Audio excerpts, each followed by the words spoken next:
कधी कधी आपली माणसे आपल्याजवळ असूनही आपल्यापासून दूर चालले जातात. काही गोष्टी सांगायच्या राहून जातात आणि काही गोष्टी मनातच दडून राहतात. आणि जेव्हा त्या भावना शब्दात व्यक्त होतात ना, तेव्हा फक्त हृदय बोलतं आणि डोळ्यातून प्रवाह वाहतो. काही गाणी फक्त ऐकली जात नाहीत तर ती जगावी पण लागतात. अगदी बरोबर. ते म्हणतात ना, डोळ्यातून बाहेर डोकवावे इतके सुखही मोठे नाही.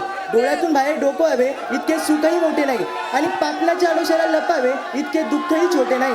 चला तर मग अशाच एका सुखदुःखाने भरलेल्या आणि हृदयाला स्पर्श करणारा गाणं सादर करायला तुमच्या पुढे येत आहे तेजस काकडे.